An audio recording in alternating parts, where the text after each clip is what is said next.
நாட்டோவினுடைய ஒரு கூட்டம் செமையாக முடிஞ்சிருச்சு. நடந்து முடிஞ்ச நாட்டோ கூட்டமைப்பில் ஒரு முக்கியமான முடிவு எடுக்க வேண்டும் அப்படின்னு சொல்லி உக்ரைனுடைய அதிபர் ஜெலன்ஸ்கி அவர்கள் ஒரு கோரிக்கையை வச்சிருந்தார். அந்த கோரிக்கையின் அடிப்படையில் ஜெலன்ஸ்கி அவர்களும் அந்த உக்ரைனுடைய ஃபாரின் மினிஸ்டர்ஸும் வந்து பங்கெடுக்கலாம்பா அப்படின்னு சொல்லியிருந்தாங்க. அப்படி என்ன கோரிக்கை வச்சிருப்பார்? மனுஷனுக்கு இருக்கிறது ஒரே ஒரு கோரிக்கை தான், நாங்களும் நாட்டோ நாடாக மாற வேண்டும். உக்ரைனுடைய இந்த ஆசை டொனால்டு ட்ரம்ப் அவர்கள், அதாவது அமெரிக்காவுக்கு புதிய அதிபர் வந்த பிறகு அதில் ஏதாவது முன்னேற்றம் நடக்குமா அப்படின்னு சொல்கிற எதிர்பார்ப்பு எல்லோருக்கும் இருந்தது. ஆனால் அந்த எதிர்பார்ப்பு என்ன ஆனது? ரஷ்யா உக்ரைன் போரில் அடுத்தபடியாக ரஷ்யா என்ன செஞ்சுருக்காங்க, உக்ரைன் என்ன செய்ய ட்ரை பண்ணுறாங்க, இப்படிங்கிற பல அப்டேட்ஸ் தான் இந்த ஒரு பதிவு வழியாக பார்க்க போகிறோம். எல்லாத்தையும் பார்த்துடலாமா?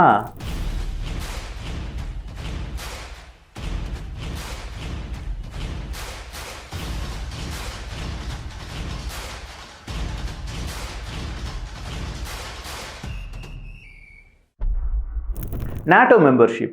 பொதுவாக இந்த நாட்டோ மெம்பர்ஷிப் எப்போ உக்ரைனுக்கு கிடைக்குதோ அன்னைக்கு உலகப்போர் ஆரம்பிக்குது அப்படின்னு சொல்லி பலராலும் சொல்லப்பட்டது. உக்ரைனை பொறுத்த வரைக்கும் நாட்டோக்குள்ளே போயிட்டாங்கன்னா ரஷ்யாவினுடைய பார்டர் முழுவதுமாக நாட்டோவினுடைய இராணுவ வீரர்கள் நிறுத்தப்படுவார்கள்.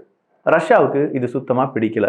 சொல்லப்போனால் நாட்டோவினுடைய எக்ஸ்பேன்ஷன் எங்கள் எல்லை ஓரமாக வராது அப்படின்னு சொன்னீங்களே, இப்போ நாட்டோவினுடைய எக்ஸ்பேன்ஷனுக்காகத்தான இந்த உக்ரைன் போர் நடந்துட்டு இருக்கு அப்படிங்கிற குற்றச்சாட்டை ரஷ்யா பல முறை அமெரிக்காவிடமும் நாட்டோவிடமும் வைத்திருக்கிறது. நாட்டோ, பெர்லின் சுவர், இதெல்லாம் பற்றி உங்களுக்கு தெரியலனா தயவு செஞ்சு தமிழ் பட்சத்தில் காணாமல் போன தேசங்கள் அப்படிங்கிறதுல பெர்லின் சுவர் உடைக்கப்பட்ட வரலாறை பற்றி பேசியிருக்கோம். அந்த வரலாறில் ஏகப்பட்ட இன்ஃபர்மேஷன் நமக்கு தெரியாத இன்ஃபர்மேஷன் தான். அதை பார்க்காத டிபி ட்ரூப்ஸ் தேடி படியுங்க. எப்படி அந்த பெர்லின் சுவர் அப்படிங்கிறது உடைக்கப்பட்டது, ஜெர்மனி 2 ஜெர்மனியாக இருந்தது ஒரு ஜெர்மனியாக மாறினது எப்படி, இன்னொரு ஜெர்மனி எப்படி காணாமல் போச்சு, அதுக்கு பின்னாடி இருக்கக்கூடிய அரசியல் என்ன, அதுவரையிலும் நாட்டோ அப்படிங்கிற அந்த அமைப்பு ஏன் உருவானது அப்படின்னு சொல்கிற எல்லா விஷயத்தையும் நம்ம அதில் டிஸ்கஸ் பண்ணியிருக்கோம். சரி, அப்போ நாட்டோவில் உக்ரைன் சேருவதில் என்ன பிரச்சனை இருக்குது? நாட்டோவுக்குன்னு கொஞ்சம் செட் ஆஃப் ரூல்ஸ் இருக்குது. அந்த ரூல்ஸை மீறி நாட்டோ நாடுகளால் நடக்க முடியாதுன்னு சொல்லி நாட்டோ சொல்கிறாங்க. அதன் அடிப்படையில் நாட்டோவில் ஒரு உறுப்பினர் நாடாக மாற வேண்டும் என்றால் உக்ரைன் போர் இல்லாத ஒரு நாடாக இருக்க வேண்டும். ஆனால் உண்மையிலேயே நாட்டோவில் போர் அப்படின்னு சொல்கிறதெல்லாம் ஒரு காரணமானு கேட்டால் இல்லை. அப்படிலாம் அவங்க அப்பப்போ ஒரு காரணம் வச்சுருப்பாங்க. அதெல்லாம் காரணம் இல்லாமல் சில நாடுகளை எடுத்த வரலாறும் இருக்கின்றன. சரி, அப்படின்னா இப்போ உக்ரைனுக்கு நாட்டோ மெம்பர்ஷிப் கொடுப்பதற்கான வாய்ப்புகள் இருக்கான்னு கேட்டால் நாட்டோ சொல்லியிருக்காங்க, இல்லை, எங்களுடைய தீர்மானத்தில் இப்போது எந்த மாற்றமும் கிடையாது. உக்ரைனுக்கு ரொம்ப ஸ்பீடான ஒரு ஆக்சஸ் வழியாக நாட்டோ மெம்பர்ஷிப் கொடுப்பது அப்படிங்கிறது இப்போதைக்கு முடியாது அப்படின்னு சொல்லி உக்ரைனுடைய லாஸ்ட் ஹோப்புக்கு ஒரு பெரிய என்கார்டை போட்டிருக்காங்க நாட்டோ. நாட்டோவினுடைய இந்த முடிவு கண்டிப்பாக உக்ரைனுக்கு ஷாக்கிங்காக இருக்கும், ரஷ்யாவுக்கு பெரிய ஒரு சந்தோஷத்தையும் கொடுத்துருக்கும். ஆனால் என்ன, டொனால்டு ட்ரம்ப் அவர்கள் இதுலேயும் ஒரு சின்ன அரசியலை செய்வார் அப்படிங்கிறத நாம் எதிர்பார்க்கலாம். உக்ரைன் கூட ஸ்லோவேக்கியாவினுடைய பிரைம் மினிஸ்டர் பேசுறதுக்கு தயாராக இருக்கிறோம் அப்படின்னு சொல்லியிருக்காங்க. ஸ்லோவேக்கியா உக்ரைன் அப்படின்னு சொல்லும்போதே அவங்களுக்கு இருக்கக்கூடிய பிரச்சனைகளும் அதை ஓவர் கம் பண்ணுறதுக்கான வாய்ப்புகள் என்ன இருக்குது அப்படிங்கிறது எல்லாமே பேசி முடிவு பண்ணிடலாம் என்பது தான் இப்போது கடைசியாக 2 நாடுகளும் குறிப்பிட்டிருக்கக்கூடிய செய்தி. ரஷ்யா உக்ரைன் போரில் எனர்ஜி சீஸ்ஃபயர்லேருந்து பிளாக் சி சீஸ்ஃபயர் வரை வந்திருக்கே அப்படின்னு சொல்லி நம்ம எல்லாரும் பேசிகிட்டு இருக்கிற இந்த நேரத்தில் தான் பெலிஸ்டிக்ஸ் மிசைலை யூஸ் பண்ணியிருக்காங்க ரஷ்யா. சாதாரண மிசைல் இல்லை, பெலிஸ்டிக்ஸ் மிசைல். அதுவும் எங்கே அப்படின்னு பார்த்தீங்கன்னா கிரிவீரியா அப்படிங்கிற ஒரு பகுதியில் தான். இந்த கிரிவீரியா அப்படிங்கிற பகுதியும் அதே மாதிரி இந்த சுமி ஒப்லஸ்ட் அப்படிங்கிற பகுதி எல்லாமே இப்போ ரஷ்யாவினுடைய தாக்குதலில் அடிக்கடி அடிபடக்கூடிய ஒரு பெயராக இருக்கிறது. ஆனாலும் இந்த இடங்களை தாண்டி ரஷ்யாவினுடைய அந்த ரஷ்யாவினுடைய கண்ணோட்டம் முழுவதுமா உக்ரைனுடைய லேண்ட் கிராப்பிங்கில் தான் இருக்குது என்பதும் குறிப்பிடத்தக்கது. இன்னைக்கு நடத்தின ரஷ்யாவினுடைய தாக்குதலில் 4 பேர் கொல்லப்பட்டார்கள் அப்படின்னும் 10க்கும் அதிகமான நபர்கள் காயமடைந்தார்கள் என்கிற தகவலும் வெளியாகி இருக்கிறது. ஸோ ரஷ்யா உக்ரைன் போரில் முக்கியமான இடங்கள் எனர்ஜி செக்டார் மேலே இப்போ தாக்குதலை 2 நாடுகளும் நடத்தாதனால எந்தெந்த இடத்துல அவங்களுடைய இராணுவ தளவாடங்கள் இருக்கிறது, அந்த இராணுவ தளவாடங்கள் மீதான தாக்குதலை தொடர்ந்து நடத்திட்டு வராங்க. அதே மாதிரி எங்கெல்லாம் கண்ட்ரோல் ஸ்டேஷன் இருக்குது, எந்த இடத்துல அவங்களுடைய லாஜிஸ்டிக்ஸ் ஹப் இருக்குது அப்படிங்கிறத பார்த்தும் 2 நாடுகளுடைய தாக்குதல் அப்படிங்கிறது இருக்குது. இதே நேரத்தில் நம்ம இன்னொன்று கவனிக்கணும், உக்ரைனுடைய கிரைன்ஸ் தான். ஆல்ரெடி ரஷ்யா கிரைண்ட் டீலை பற்றி அமெரிக்காட்ட பேசியிருக்காங்க. அமெரிக்காவும் ரஷ்யாவும் அதை சவுதி அரேபியாவில் வச்சு பேச போகிறாங்க அப்படிங்கிற செய்தி எல்லாமே நம்ம பார்த்தோம். உக்ரைனுடைய கிரைன்ஸ் அப்படிங்கிறது ரொம்ப முக்கியத்துவம் வாய்ந்தது தான். ஏன்னா அங்கே இருக்கக்கூடிய விவசாய பொருட்கள் தான் யூரோப் முழுவதுமாக கொடுக்கப்பட்டது என்பதும் நமக்கு தெரிஞ்சது. பிரெட் பாஸ்கெட் ஆஃப் யூரோப் அப்படின்னு சொல்கிறத உக்ரைன் சொல்லுவாங்க. அப்படிப்பட்ட உக்ரைனில் இப்போ விவசாய நிலங்கள் கொஞ்சம் கொஞ்சமாக அழிவுக்கு வருது, இல்லை விவசாயம் செய்வதற்கு ஆட்கள் அப்படிங்கிறது இல்லை.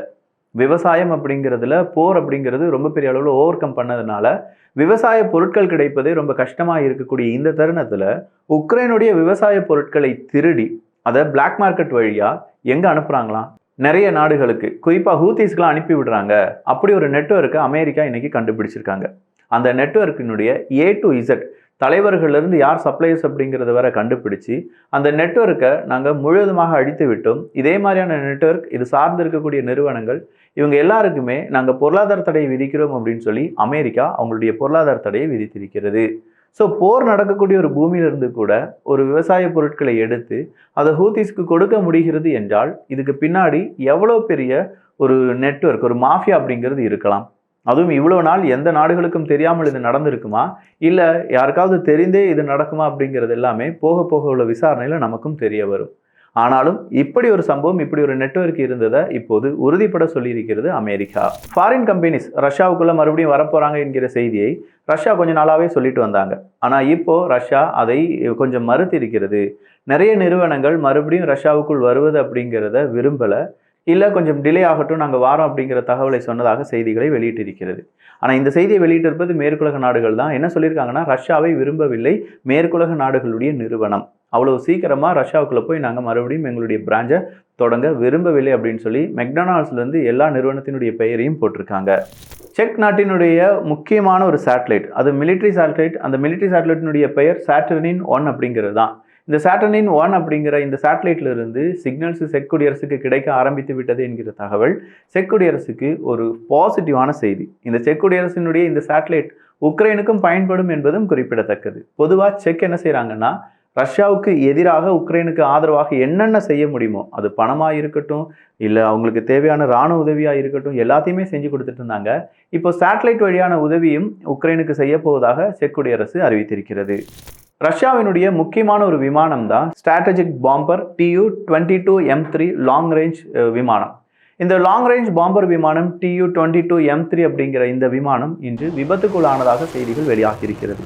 அதுவும் ரஷ்யாவுக்குள்ளே இது விபத்துக்குள்ளாகியிருக்கிறது. அதனுடைய காரணம் என்ன அப்படிங்கிறதுக்கான விசாரணை செய்து வருவதாக ரஷ்யா அறிவித்திருக்கிறார்கள். ஹங்கேரியும் செர்பியாவும், ஹங்கேரி சொல்ல வேண்டாம், ரஷ்யாவினுடைய நண்பன், செர்பியாவும் சொல்ல வேண்டாங்க. ஆனால் இவங்க 2 பேரும் சேர்ந்து ஒரு செக்யூரிட்டி டீலில் அக்ரிமெண்ட்டில் கையெழுத்து போட்டிருக்காங்க அப்படின்னு சொல்கிறது கண்டிப்பாக ரஷ்யாவுக்கு சாதகமாகவும் அதே நேரத்தில் ஐரோப்பிய ஒன்றியத்துக்கு எதிரான ஒரு செயலாகவும் பார்க்கப்படுகிறது. இது இன்னைக்கு ஐரோப்பிய ஒன்றியத்தில் பேசு பொருளாக மாறி இருக்கக்கூடிய செய்தி.